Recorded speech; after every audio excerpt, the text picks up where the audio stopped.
Dr. Kim Jae-won stood in the sterile white operating room, his hands trembling, something that had never happened in his 20-year career.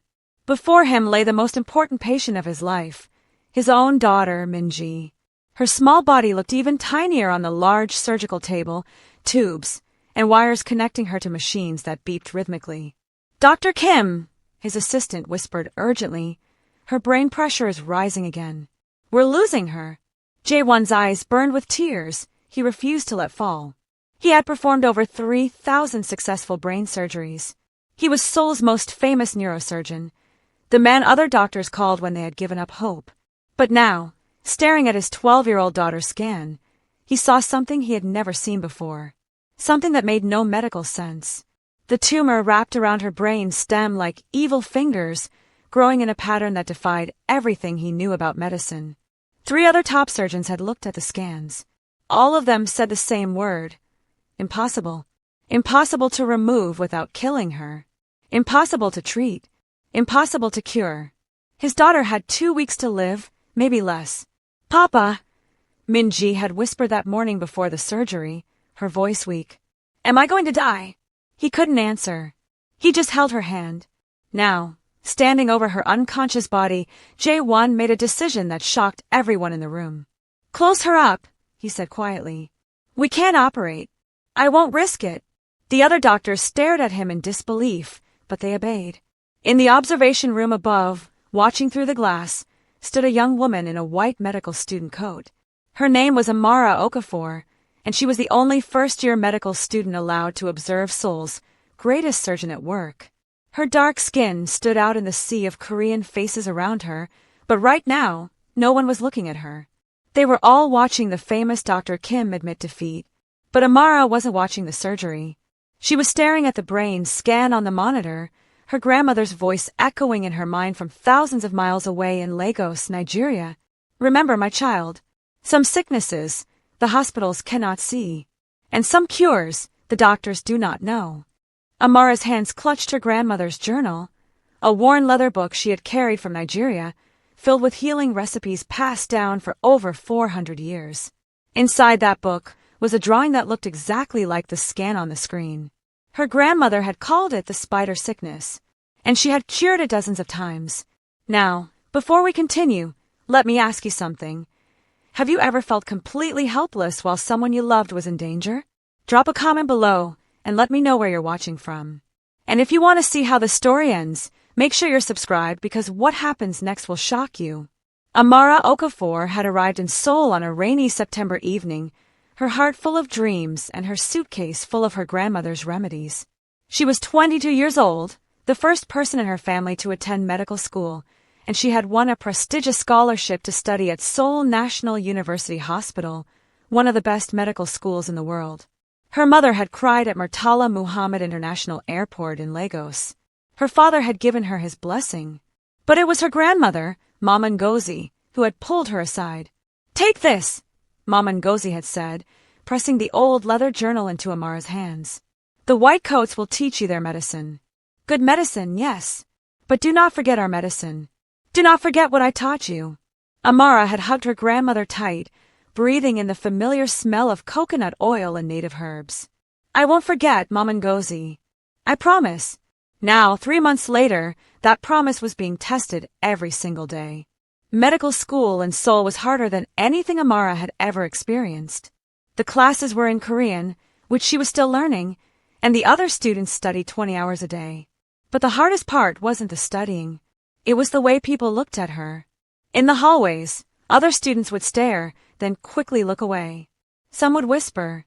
Once, she overheard 2 senior students talking.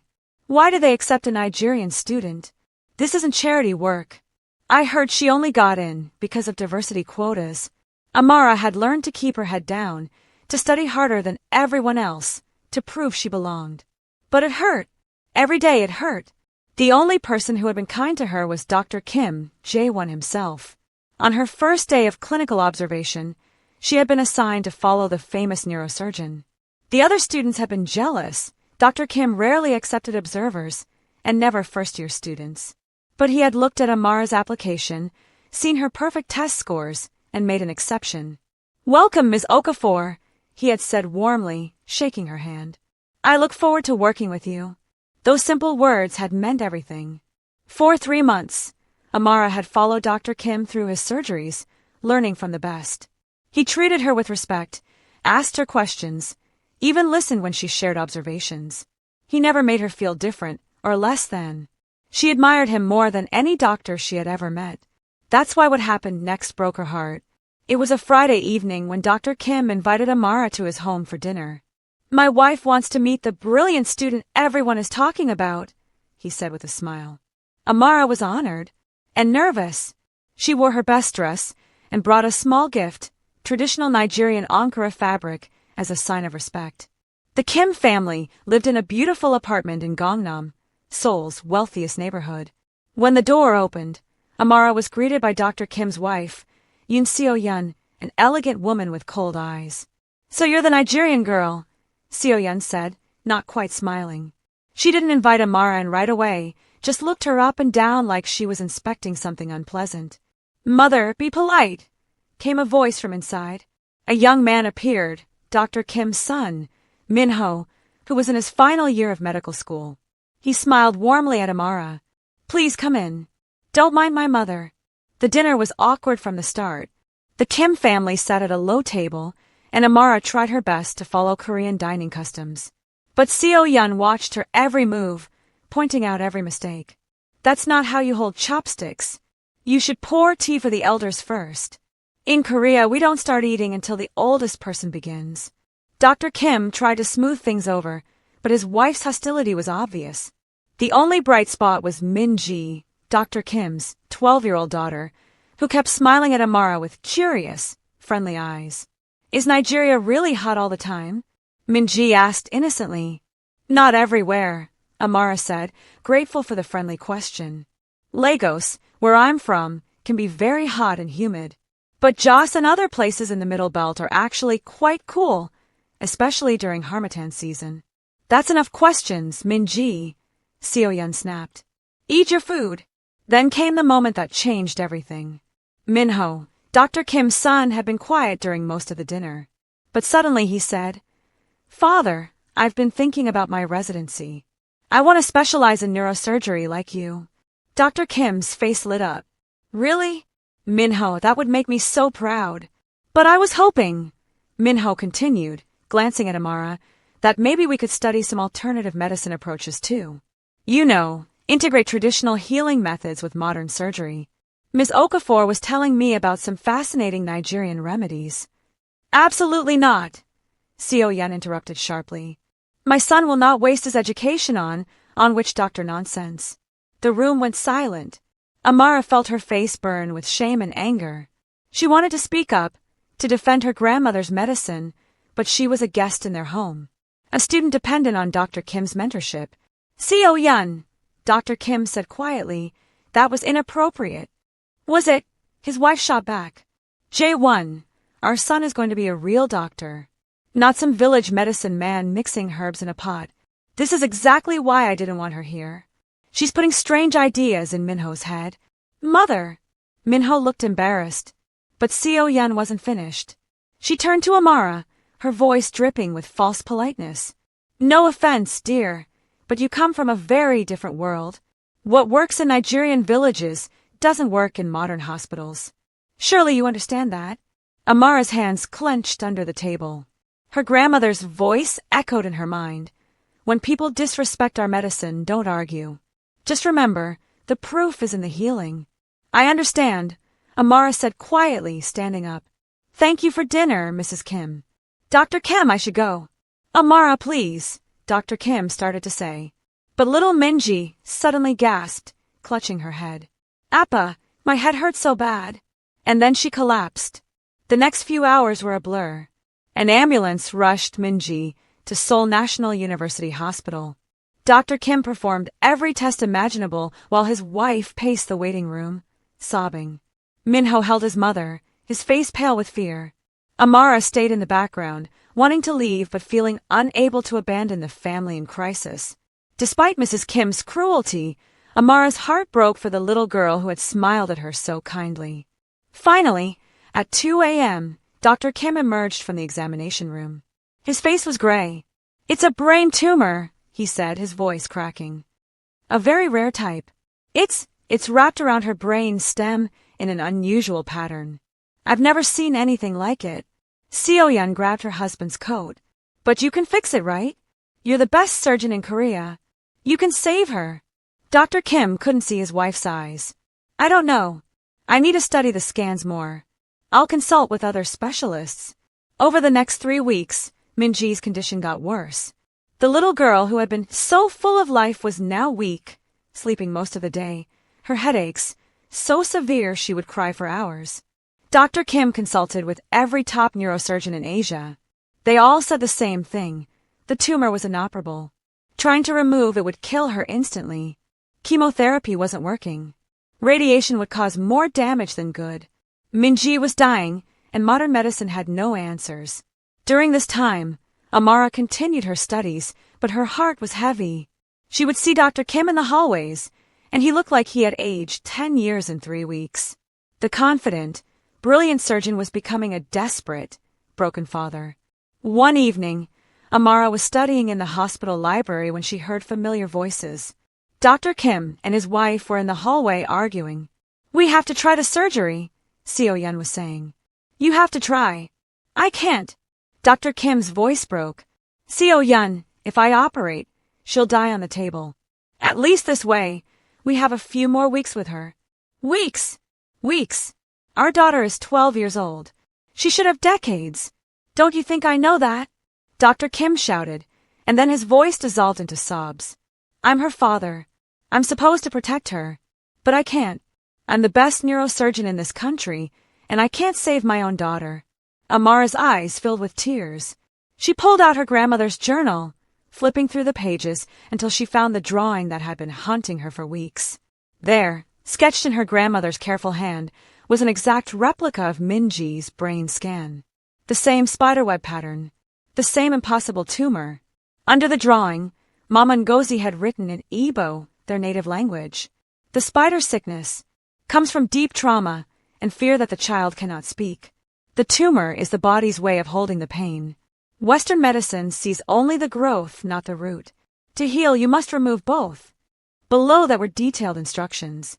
Herbs, bitter leaf, scent leaf, yuziza seeds, and bark from the irako tree. A specific tea preparation method. A spiritual ritual involving prayers and palm oil anointing. And a warning. This cure takes 7 days. The patient will seem worse before getting better. Doctors will not believe it. Family will doubt. But if you follow exactly, the spider will release its grip. Amara closed the journal, her heart pounding. She knew what she had to do. But it was impossible. She was a first-year medical student. Mrs. Kim already hated her and called her grandmother's medicine witch-doctor nonsense. Dr. Kim was a scientist who believed only in what could be proven in laboratories. How could she possibly convince them to try a 400-year-old Nigerian remedy? And yet, Min-ji was dying. Modern medicine has given up. Maybe impossible was exactly what they needed. The next morning, Amara made a choice that would change everything. She requested a private meeting with Dr. Kim.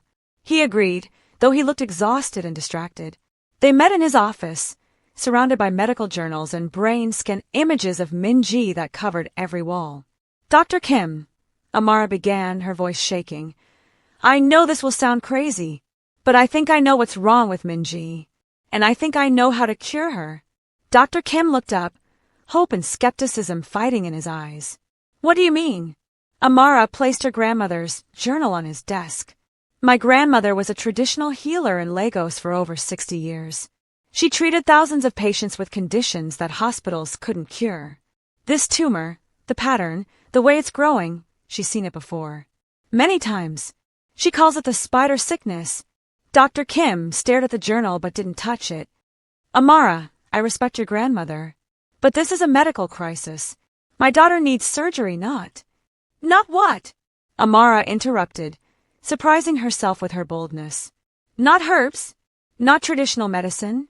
"Dr. Kim, you yourself said the surgery is impossible. Every specialist you've consulted has given up. What do you have to lose by listening?" Dr. Kim was quiet for a long moment. Then he picked up the journal and opened it. His eyes widened as he saw the drawing. This is exactly Minji's scan. How was your grandmother? She has treated this condition for decades, Amara said. In our culture, in Nigeria, we understand that some sicknesses come from emotional trauma, not just physical causes. My grandmother believed this tumor grows when a child experiences something terrifying but can't express it. The body literally creates a physical barrier around the pain. That's not scientifically possible, Dr. Kim said, but his voice lacked conviction. Isn't it? Amara challenged gently. Western medicine is only now starting to understand the gut-brain connection, how trauma affects the body, how stress causes physical illness. My grandmother understood this centuries ago. She just used different words. Dr. Kim kept reading the journal, his hands trembling. What's the cure? A combination of herbal tea made from specific Nigerian plants, given 3 times a day for 7 days. And Amara hesitated. A ritual to help Minji release whatever trauma is trapped inside her. A ritual! Dr. Kim's face hardened. You mean juju? Magic. Amara winced at the word juju, the same dismissive term people always use to mock Nigerian traditional practices. I mean healing, she said firmly. Dr. Kim, I watched my grandmother cure a boy with a similar tumor when I was 10 years old. The doctors at Lagos University Teaching Hospital had given him 2 months to live. My grandmother treated him, and he's alive today, a healthy 20-year-old man. I can show you pictures, medical records. My wife will never agree to this, Dr. Kim said, closing the journal. She already thinks. She made her feelings about traditional medicine very clear at dinner. I know. Amara's voice softened. And I understand if you say no.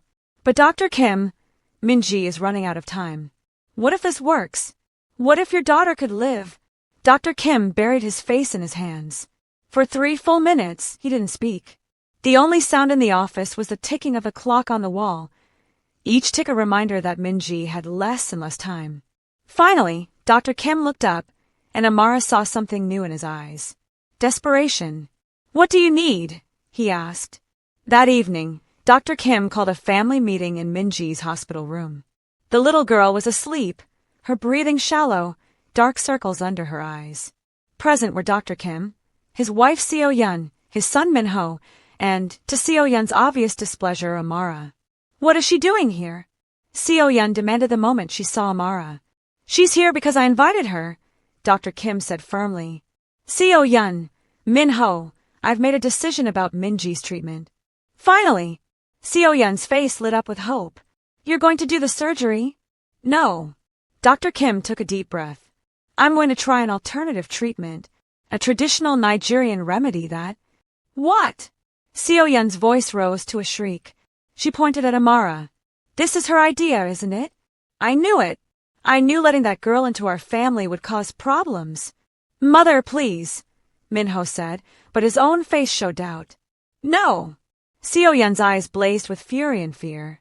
Jae-won, have you lost your mind? Our daughter is dying, and you want to treat her with juju? With Nigerian witch-doctor medicine. It's not juju, Amara said quietly, trying to stay calm despite the insult. It's traditional healing that has been practiced successfully for... I don't care. Seo-yeon whirled on her. You come to our country, you eat at our table, and now you want to use my dying daughter as an experiment for your village grandmother's superstitions. That's enough, Dr. Kim said sharply. Seo-yeon, every real doctor has given up on Minji. Surgery will kill her. Chemotherapy isn't working. We're out of options. This remedy has been proven to work for this exact condition. Proven? Seo-yeon laughed bitterly. Where? In some village in Lagos. That's your proof. Jae-won, you are a scientist. You are the best neurosurgeon in Seoul. And you want to trust our daughter's life to this. She looked at Amara with such hatred that Amara physically stepped back. Get out, Seo-yeon said coldly. Get out of my daughter's room. Get out of this hospital. Get out of our lives. Mother! Min-ho looked shocked, but Dr. Kim held up his hand. Amara, please give us a moment. Wait outside. Amara's heart sank, but she nodded and left the room. Through the door, she could hear the family arguing, Seo-yeon's angry shouts, Min-ho trying to mediate, and Dr. Kim's quiet, steady voice trying to reason with his wife. Then she heard something that made her blood run cold. "If you do this," Seo-yeon said, her voice dropping to a deadly whisper, "if you give our daughter Nigerian herbs and juju rituals instead of real medicine and she dies, I will never forgive you. Our marriage will be over. Do you understand me, Jae-won? You will have to choose your daughter's best chance at survival or your wife." Silence. Amara pressed her hand to her mouth, tears streaming down her face. She had caused this. Her presence, her suggestion, had torn this family apart. Maybe Mrs. Kim was right. Maybe she should just leave, go back to Nigeria, stop causing problems. But then she remembered Min-ji's smile at that dinner. The way the little girl had asked about Nigeria with genuine curiosity and kindness. The way she had seen Amara as a person, not just as the Nigerian girl. Min-ji deserved a chance to live. The door opened. Dr. Kim stepped out, looking 10 years older than he had that morning. "Amara," he said quietly, "I need you to be honest with me. If we do this, what are Min-ji's real chances?" Amara met his eyes. "My grandmother cured this condition dozens of times. I've seen it work. But Dr. Kim, I have to be honest, I've never done this myself. I've only watched. And your wife is right. There's no scientific study, no double-blind trial, no peer-reviewed research. But you believe it will work?" "Yes," Amara said without hesitation. "I believe it will save her life." Dr. Kim nodded slowly. Then he did something that shocked Amara. He bowed to her, a deep, respectful Korean bow. "Please," he said, his voice breaking, "please help me save my daughter." And that's where we'll pause for now. Dr. Kim has made his choice, but his wife is furious. Min-ji is running out of time. And Amara is about to attempt a cure she's only seen her grandmother perform, with a family that's falling apart and a mother who hates her. What happens next will test everything Amara has ever learned, and reveal secrets about Min-ji that no one expected. The next morning, Amara arrived at the hospital before sunrise, carrying a large woven bag filled with herbs and supplies she had spent all night gathering from Korean markets that sold African goods. She had barely slept. Her hands had trembled as she ground the bitter leaf, measured the uziza seeds, and prepared the palm oil according to her grandmother's exact instructions. One mistake, one wrong measurement, could make everything fail. Dr. Kim met her outside Min-ji's room. His eyes were red from crying, and he looked like he hadn't slept either. "My wife left," he said quietly. "She packed a bag and went to stay with her sister. She said if I go through with this, she'll file for divorce." Amara's heart sank. "Dr. Kim, I'm so sorry. Maybe we should." "No." His voice was firm. "My wife is angry and scared. I understand that. But Min-ji is my daughter, and she's dying. I will try anything, to save her. Even if it costs me my marriage." He looked at Amara with desperate eyes. "Tell me what to do." For the next hour, Amara explained everything. The herbal tea that Min-ji would drink 3 times a day. The palm oil anointing that would happen each evening. The prayers and songs that Amara's grandmother had used to help children release their trapped trauma. "But there's something else," Amara said, pulling out her grandmother's journal.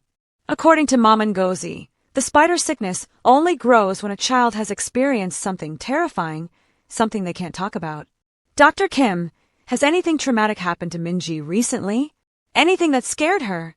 Dr. Kim thought for a long moment. "Not that I know of. She's always been a happy child. Good grades, lots of friends, no problems at school." "Think harder," Amara pressed gently. "Sometimes children hide their fears from their parents. Sometimes they're too scared to tell." Dr. Kim's face went pale. "Wait. About 4 months ago, Min-ji started having nightmares.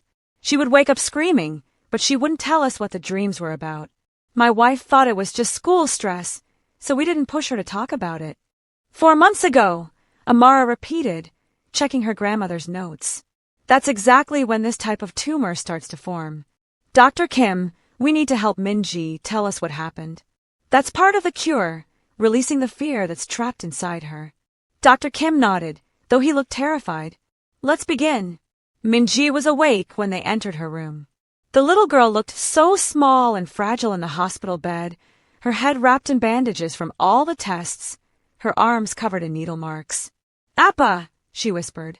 Where's Yama? Dr. Kim's voice caught.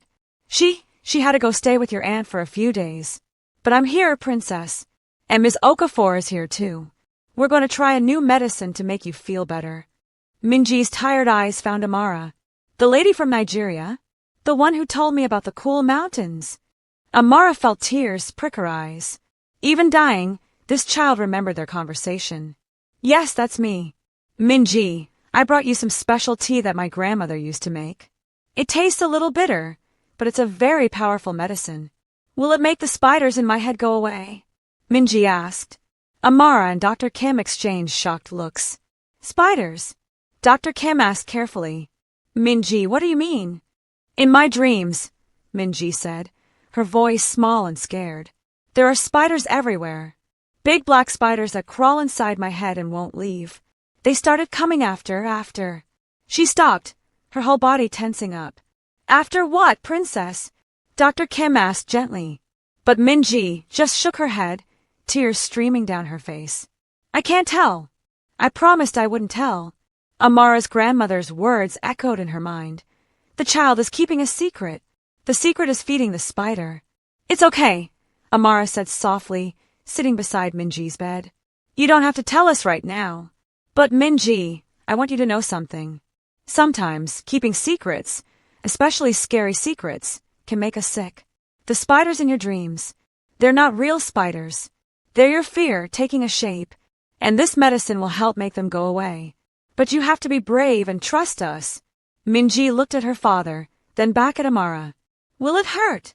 No, sweetie. It won't hurt at all. Amara poured the dark herbal tea into a cup. It smelled strong, earthy and bitter, like the Nigerian forest where these plants grew. She had brewed it exactly as Mama Ngozi had taught her, letting it steep for precisely 20 minutes, adding honey to mask some of the bitterness. Drink it slowly, Amara instructed. All of it. Minji took the cup with shaking hands and began to drink. She made a face at the taste, but she kept drinking. Dr. Kim held her other hand, watching anxiously. When Minji finished, she lay back on her pillow, exhausted from the small effort. Good girl, Dr. Kim whispered, kissing her forehead. Rest now. Within minutes, Minji was asleep. Now what? Dr. Kim asked.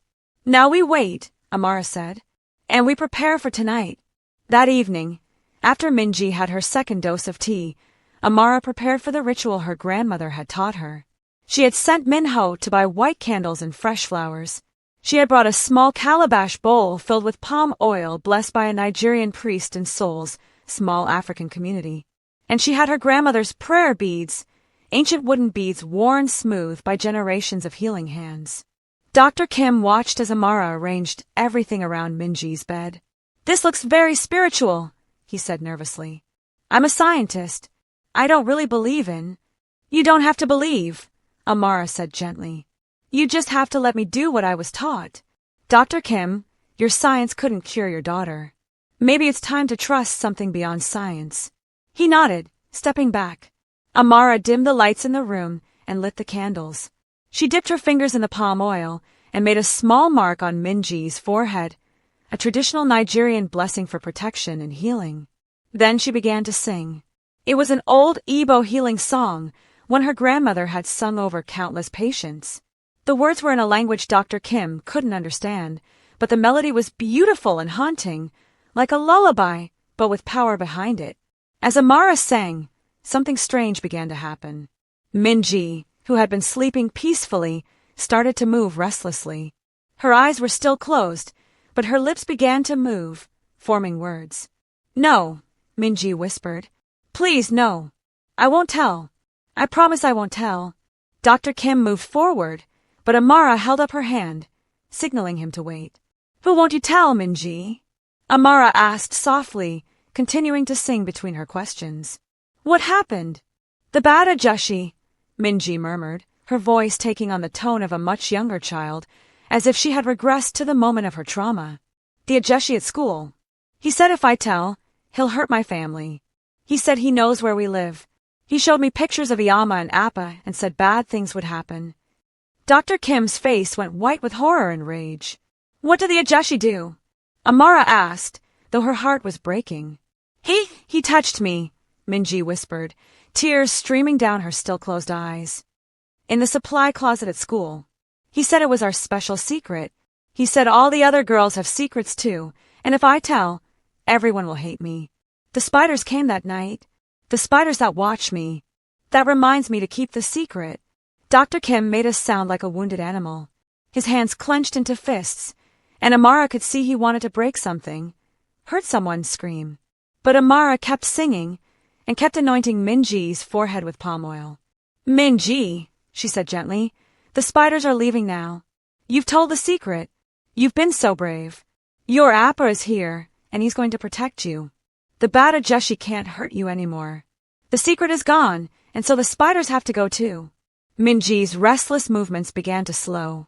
Her breathing evened out, and then, for the first time in weeks, her face relaxed into peaceful sleep, real sleep, without nightmares. Amara finished her song and blew out the candles. The room was silent except for Minji's steady breathing. Dr. Kim stood frozen, his face a mask of pain and fury and guilt. I didn't know, he whispered. My baby girl was suffering, and I didn't know. What kind of father am I? The kind who loves his daughter enough to try anything to save her, Amara said firmly. Dr. Kim, this isn't your fault. Predators are experts at making children keep secrets. But now we know. Now we can help her heal, both her body and her heart. Dr. Kim wiped his eyes roughly. Who is he? This monster? I'll kill him. I swear I'll. First, we save Minji, Amara interrupted. Then we deal with justice. But Dr. Kim, you need to report this to the police tomorrow. And you need to tell your wife. Minji will need both of you to heal from this trauma. Dr. Kim nodded, though his hands were still shaking with rage. They sat in silence for a long time, watching Minji sleep peacefully for the first time in months. At midnight, Dr. Kim's phone rang. It was his wife. Jae-won. Seo-yeon's voice was cold. How is Minji? Is she still alive? Or did your Nigerian witch doctor kill her? Dr. Kim closed his eyes, fighting for patience. Seo-yeon, Minji is sleeping peacefully. Better than she has in weeks. And there's something I need to tell you. Something about what happened to our daughter. He told her everything. About the Ajeshi at school. About the abuse. About the secret that Minji had been carrying that literally made her sick. There was a long silence on the other end of the phone. Then Seo-yeon began to sob. My baby. My poor baby. Jae-won, I didn't know. I thought she was just stressed about school. I told her to stop being dramatic about the nightmares. Oh God, I failed her. We both failed her, Dr. Kim said quietly. But Seo-yeon, Amara's medicine is helping. Not just the tumor, but helping Minji release the trauma. She needs us both. Can you come back? Another long pause. Is that Nigerian girl really helping her? Seo-yeon asked, her voice small. Yes, Dr. Kim said. She is. I was wrong to dismiss traditional medicine. You were wrong too. Amara and her grandmother's knowledge might be the only thing that saves our daughter. Seo-yeon's voice broke. I was so cruel to her. I said terrible things. How can I face her? You start by apologizing, Dr. Kim said, and by trusting her to help our daughter. Can you do that? I'll come back in the morning, Seo-yeon finally said. But Jae-won, if Minji dies, she won't, Dr. Kim said, and for the first time in weeks, he actually believed it. She's going to live. I can feel it. After the phone call, Dr. Kim went to get coffee, leaving Amara alone with Minji. Amara was writing notes in her grandmother's journal, documenting everything that had happened, when Minji's eyes suddenly opened. Ms. Okafor, the little girl whispered. I'm here, sweetie. How do you feel? My head doesn't hurt as much, Minji said, sounding surprised. The spiders are quieter. But, Ms. Okafor, I remember what I said. About the Ajeshi. Did my Appa hear? Yes, Amara said gently. And he loves you so much. You're not in trouble. You did nothing wrong. The Ajeshi is the bad person, not you. Tears rolled down Minji's cheeks. Will he go to jail? I hope so. Your Appa is going to make sure of it. Minji was quiet for a moment. Then she said something that made Amara's blood run cold. Ms. Okafor, there are other girls. The Ajeshi said so. He said we all have to keep the secret together, or bad things will happen to all our families. There are at least 5 other girls in my class who he hurt. Amara's hands clenched. Min-ji, you're so brave for telling me this. Your appa will make sure those girls are safe too. I promise. But inside, Amara was shaking with rage. This wasn't just about curing Min-ji's tumor anymore. This was about protecting other children. About making sure a predator couldn't hurt anyone else. This cure had to work. Min-ji had to survive, because she was the only witness who had been brave enough to speak. The first night of treatment was complete. Min-ji had revealed her terrible secret, and the healing, physical and emotional, had begun. But in 6 days, the tumor would either disappear, or Min-ji would die. And somewhere in Seoul, a predator was still free, still dangerous, still hunting other children. The next morning, Seo-yeon returned to the hospital at dawn. She looked like she hadn't slept. Her eyes were swollen from crying, her designer clothes wrinkled, her perfect hair messy. When she entered Min-ji's room and saw her daughter sleeping peacefully, something broke inside her. She rushed to the bedside and grabbed Min-ji's hand, sobbing quietly so she wouldn't wake her. Dr. Kim stood by the window, and Amara sat in the corner, giving the family space. Seo-yeon looked up and saw Amara. Their eyes met. For a long moment, neither woman spoke. The hatred that had burned in Seo-yeon's eyes at the dinner was gone, replaced by shame and exhaustion. Ms. Okafor, Seo-yeon finally said, her voice barely a whisper. My husband told me everything. About what happened to Min-ji. About the medicine you're giving her. About how she slept without nightmares for the first time in months. Amara waited, her heart pounding. I was wrong, Seo-yeon continued, tears streaming down her face. I was cruel and ignorant and wrong. I said terrible things about you, about your grandmother, about your culture. I was so scared of losing my daughter that I lashed out at the person trying to save her. I don't expect you to forgive me. But please don't stop treating Min-ji because of my stupidity. Amara felt her own eyes fill with tears. Mrs. Kim, I never planned to stop. I'm here for Min-ji, not for anyone else's approval. But thank you for apologizing. It means a lot. Seo-yeon nodded, wiping her face. What do you need from me? How can I help? Just love your daughter, Amara said gently. And trust the process. The next few days will be hard. The medicine will make her seem worse before she gets better. You'll doubt everything. But you have to hold on. I will, Seo-yeon promised. I won't leave her again. By the 3rd day of treatment, Min-ji's condition had dramatically worsened, exactly as Mama Ngozi's journal had warned. The little girl developed a high fever. She vomited after every dose of herbal tea. Her body shook with chills, and she cried out in pain, saying the spiders were attacking her, trying to pull her into darkness. The hospital staff panicked. Nurses rushed in and out. Dr. Kim's colleagues demanded he stop this dangerous experiment and put Min-ji on proper medication.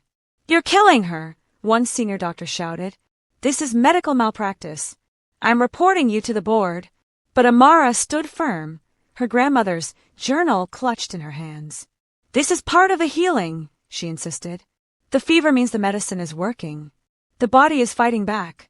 We have to let it run its course. Listen to yourself, the senior doctor snapped. You're a first-year student playing witch doctor while a child suffers. Dr. Kim was torn. He could see his daughter in agony, hear her screams, watch her small body shake with fever. Every instinct as a father and a surgeon screamed at him to stop this treatment and try something, anything else. But he had made a promise. He had chosen to trust Amara. Everyone out, Dr. Kim said quietly. Leave us alone. Jae-won, you can't be serious, the senior doctor protested. Out, Dr. Kim roared, and the force of his voice made everyone jump. This is my daughter, my choice, and my responsibility. Everyone leaves. Now. The staff filed out, shaking their heads, whispering that Dr. Kim had lost his mind. Only Dr. Kim, Seo-yeon, Min-ho, and Amara remained with Min-ji. Iyama, Min-ji whimpered, her fever making her delirious. The spiders are so angry. They're biting me. They don't want to leave. Seo-yeon looked at Amara with terrified eyes. Is this really normal? She's burning up. Amara checked her grandmother's journal again, her hand shaking. Yes. Day 3 is always the worst. The trauma is leaving her body, but it's fighting back. We need to do the anointing again. Stronger this time. She pulled out the palm oil and began the ritual she had performed every night. But this time, as she sang the old Igbo healing songs, she added something her grandmother had taught her for the most difficult cases. A prayer of binding. In the name of the ancestors, Amara chanted, in the name of the earth that heals and the sky that protects, I bind these demons of fear. I cast out the darkness that feeds on this child's pain. By the power of Mama Ngozi's wisdom and all the healers who came before, I command the spider to release its grip. As she spoke, she made marks on Minji's forehead, chest, and palms with the palm oil. The marks were old Igbo protection symbols, circles and lines that her grandmother said created a shield against evil. Minji's thrashing became more violent. She screamed so loud that nurses came running back to the door, but Dr. Kim blocked them from entering. And then, suddenly, Minji went completely still. For a terrifying moment, everyone thought she had died. Seo-yeon screamed. Dr. Kim lunged forward, but Amara held up her hand. Wait, she whispered. Listen. Minji was breathing. Slow, deep, peaceful breaths. Her fever was breaking. They could see the sweat beating on her forehead as her body temperature began to drop. And then Minji opened her eyes. They were clear, clearer than they had been in months. Iama, she whispered. The spiders are gone. They left. I can't hear them anymore. Seo-yeon collapsed onto the bed, sobbing with relief, holding her daughter close. Dr. Kim sank into a chair, his whole body shaking. Amara closed her grandmother's journal and whispered a prayer of thanks. The worst was over. The crisis had passed. Now they just had to wait and see if the tumor would disappear. That afternoon, while Minji slept peacefully, Dr. Kim met with police detectives to report what his daughter had revealed about the school janitor, the ajushi, who had abused her and at least 5 other girls. Seo-yeon sat beside her husband, holding his hand as they gave statements. Amara waited outside, but she could hear raised voices through the door. Minho came and sat beside her in the waiting area. Thank you, he said quietly, for saving my sister, for not giving up even when we all doubted you. Amara managed a tired smile. I couldn't give up. Your sister deserves to live. My mother was terrible to you, Minho continued, his voice full of shame. The things she said at dinner. I'm so sorry. We're not all like that. I promise. I know, Amara said. Your mother was scared. Fear makes people cruel sometimes. Minho was quiet for a moment. Can I ask you something? How did you stay so calm through all of this? You're just a first-year student, but you performed a healing ritual that doctors with decades of experience said was impossible. Weren't you scared? Terrified, Amara admitted. Every single moment. But my grandmother taught me something important. She said, fear and faith cannot live in the same heart. Choose which one you will feed. So I chose to feed my faith, faith in my grandmother's wisdom, faith in medicine, faith that Minji was strong enough to survive. Your grandmother sounds like an amazing woman. She is, Amara said, smiling. I need to call her tonight. Let her know the treatment is working. Just then, the door to the meeting room burst open. Dr. Kim stormed out, his face dark with rage. They're not arresting him, he said through clenched teeth. The school janitor. The police say there's not enough evidence. It's just Minji's word against his, and she was confused due to her tumor. They're calling it a delusion caused by her illness. Amara jumped to her feet, but Minji said there are other victims. 5 other girls. The police talked to the other families, Seo-yeon said, emerging from the room with tears in her eyes. The other girls are too scared to speak up. Their parents don't want the scandal. One family even said Minji was lying to get attention. They're protecting him. Dr. Kim's hands clenched into fists. That monster is still working at the school, still around children, and I can't do anything about it. Yes, you can, Amara said firmly. Minji is getting better. In a few days, when the tumor is gone and she's strong again, she can give her testimony. A healthy, clear-headed testimony that no one can dismiss. And when other parents see that Minji was telling the truth, when they see that speaking up doesn't destroy you, Maybe those other girls will find the courage to speak too. Dr. Kim looked at Amara with something like awe. You really believe that? I have to, Amara said. Because if we don't fight for these children, who will? That evening, as Amara was preparing Minji's night dose of medicine, a stranger entered the hospital room. She was an elderly Korean woman, at least 70 years old, dressed in traditional hanbok. Her eyes were sharp and knowing. Who are you? Seo-yeon asked, immediately protective. The old woman ignored her and walked straight to Amara. She studied Amara's face for a long moment, then looked at the herbs spread out on the table. You are using the old ways, the woman said in perfect English. The African medicine. Yes, Amara said carefully. I'm treating Minji with traditional Nigerian remedies. The old woman nodded slowly. Good, good. Korean medicine was once like yours, full of spirit and wisdom. But we have forgotten. We chase Western science and forget that our grandmothers knew things that doctors do not. She pulled out a small silk pouch from her hanbok and handed it to Amara. This is dried root from the Korean mountains. We call it insam, you call it ginseng. Add a small piece to the girl's tea for the next 3 days. It will help her body accept your herbs. It will make the healing faster. Amara looked at Dr. Kim, who nodded permission. She opened the pouch and smelled the root. Earthy, powerful, ancient. Thank you, Amara said, bowing respectfully. But who are you? The old woman smiled mysteriously. I am someone who still remembers. I heard about a Nigerian student who is curing the impossible case with grandmother's medicine. I wanted to see for myself, and to help if I could. She turned to leave, but paused at the door. Your grandmother would be proud, she said to Amara. You carry the old knowledge well. Do not let them make you doubt yourself. Medicine is not just in pills and surgery. Sometimes, the most powerful cure is in a grandmother's wisdom and a healer's faith. And then she was gone. Dr. Kim stared at the door. Who was that?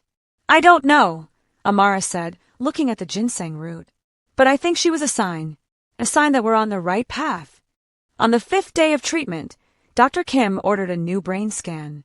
The entire medical staff gathered to see the results. Everyone wanted to know if the Nigerian witch doctor medicine was actually working or if Dr. Kim had just been lucky and Minji's fever had been unrelated to the tumor. Minji was scared of the big scanning machine, but Amara held her hand through the entire procedure, singing soft Nigerian lullabies that her grandmother used to sing. When the scan was complete, everyone gathered around the computer screen.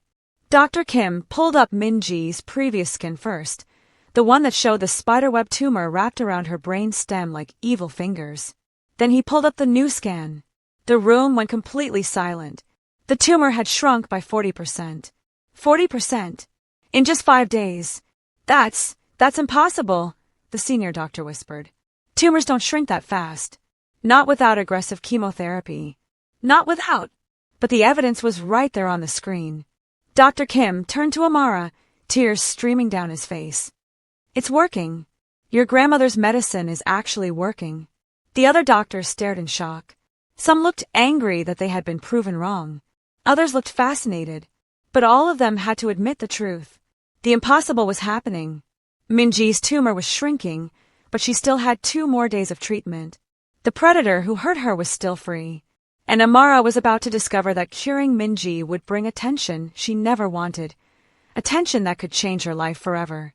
On the 7th and final day of treatment, Minji woke up with no headache for the first time in 4 months.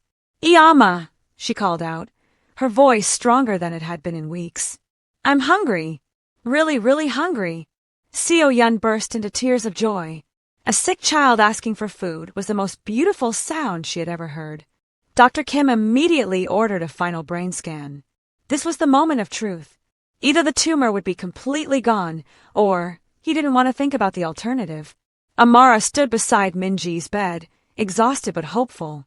For 7 days straight, she had barely slept, constantly checking on Minji, preparing herbal teas, and performing the nightly rituals.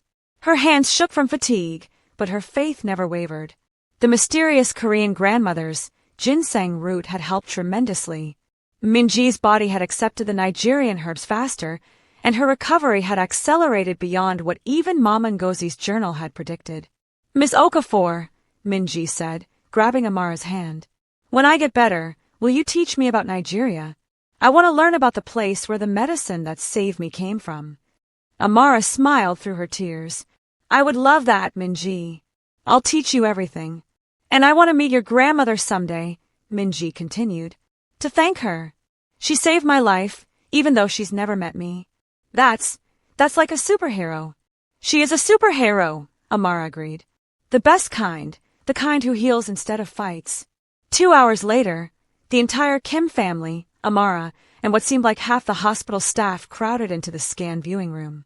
Dr. Kim's hands trembled as he pulled up the final brain scan on the large screen. Everyone held their breath. And there it was, or rather, there it wasn't. The tumor was gone. Completely gone. Where the spiderweb pattern had wrapped around Minji's brain stem like evil fingers, there was now only healthy brain tissue. Clean. Clear. Perfect. It's not possible, the senior doctor who had criticized Dr. Kim whispered, staring at the screen in disbelief. I've been a neurosurgeon for 30 years. Tumors don't just disappear. They don't. But this one had. The room erupted in chaos. Doctors shouted questions at Amara. Nurses crowded around to see the scan. Medical students pulled out their phones to take pictures. Seo-yeon collapsed into her husband's arms, sobbing with relief. Minho grabbed Amara and hugged her tightly, lifting her off the ground in celebration. And Dr. Kim just stood there, staring at his daughter's scan, tears streaming down his face. Thank you, he whispered to Amara. Thank you for not giving up. Thank you for having faith when I had none. You gave me my daughter back. Amara felt her own tears falling. Thank Mom Ngozi. Thank the ancestors. Thank every healer who came before me and protected this knowledge so it could save Minji today. But the celebration was interrupted by an unexpected visitor. A tall Korean man in an expensive suit pushed through the crowd. He was accompanied by 2 lawyers and looked furious. I am Principal Cha from Seoul International Academy, he announced loudly.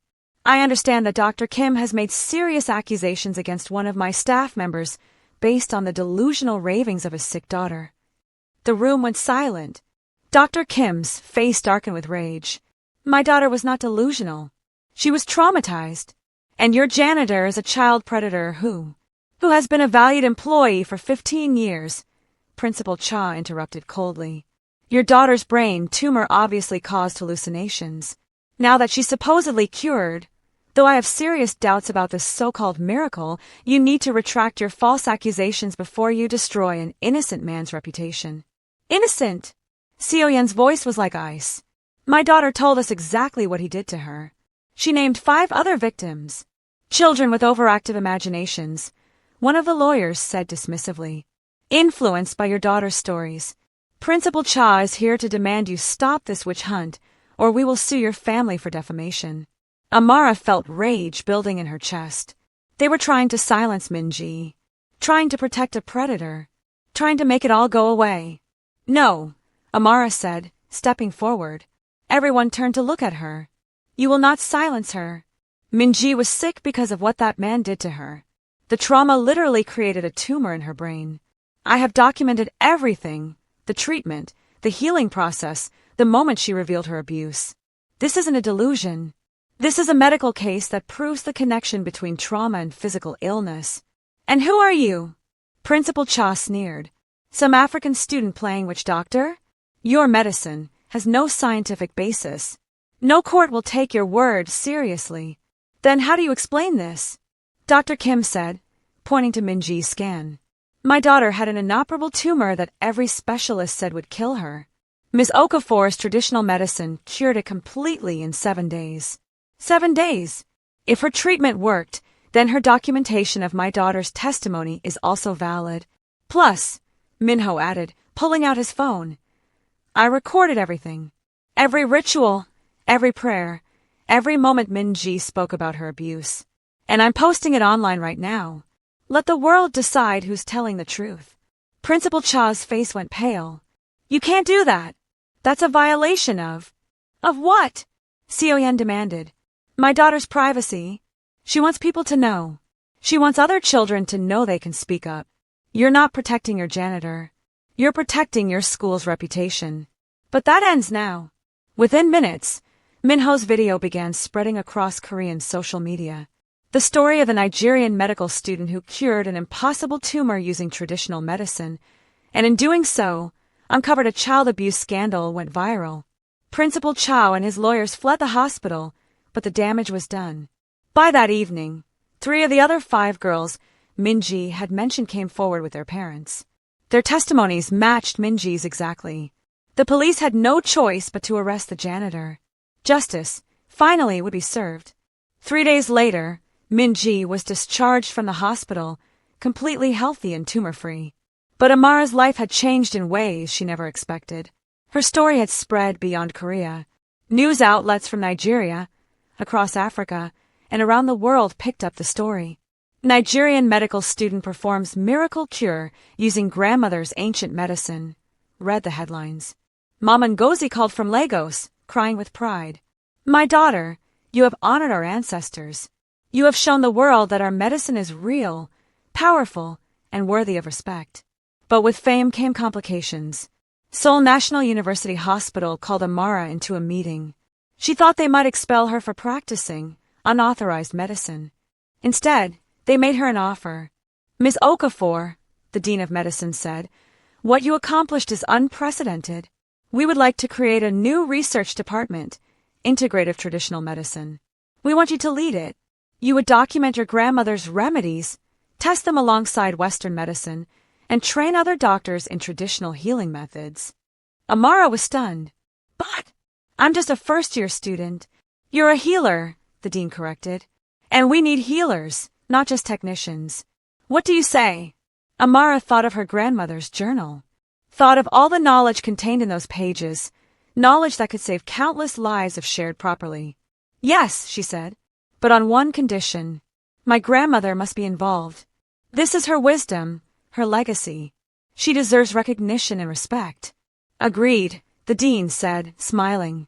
We'll arrange for her to visit Korea as a consultant, with full honors. On Minji's last day in the hospital, the Kim family invited Amara for one final meal, not at their home this time, but at a traditional Nigerian restaurant in Seoul that Amara had told them about.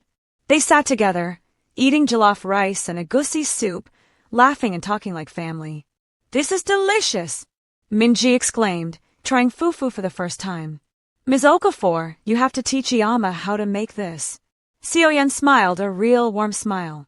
I would be honored to learn. In fact, Amara, I want to apologize again. Not just for what I said, but for what I thought. I judged your culture, your medicine, your worth based on ignorance and fear. You saved my daughter's life and taught me that wisdom comes in many forms. Thank you. And thank you, Dr. Kim added, for teaching me humility. I spent 20 years believing that Western medicine had all the answers. You showed me that some of the most powerful cures come from places I never thought to look. You made me a better doctor and a better man. Minho raised his glass of juice. To Amara, the bravest medical student in Seoul. And to Mama Ngozi, the grandmother whose wisdom crossed an ocean to save a little girl she's never met. They all clinked glasses, and Amara felt overwhelming gratitude wash over her. This isn't goodbye, Minji said suddenly, grabbing Amara's hand. You're part of our family now. You'll come to my house for dinner every week, right? And when I'm older, maybe I can study medicine too and work with you. Amara laughed through happy tears. I would love that, Minji. All of it. The new Integrative Traditional Medicine Department at Seoul National University Hospital was officially opened. Mama Ngozi flew in from Lagos for the ceremony, and when Amara saw her grandmother step off the plane, she ran into her arms and cried like a child. You did well, my daughter, Mama Ngozi said, holding her tight. You carried our medicine with honor.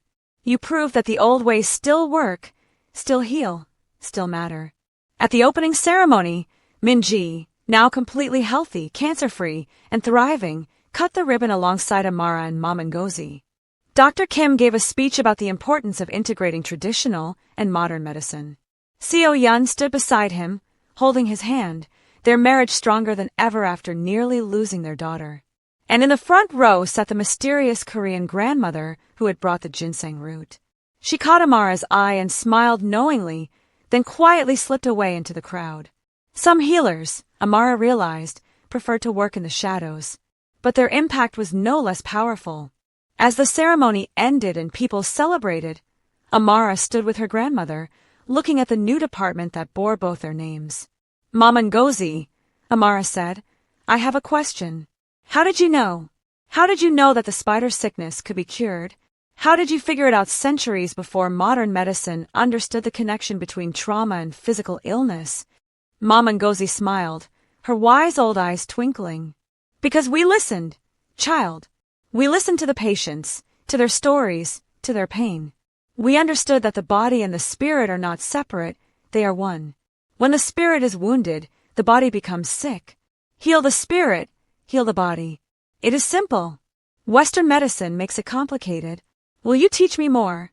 Amara asked. "There's so much in your journal I still don't understand." "Of course," Mom Ngozi said. "But remember, you are not just learning my medicine.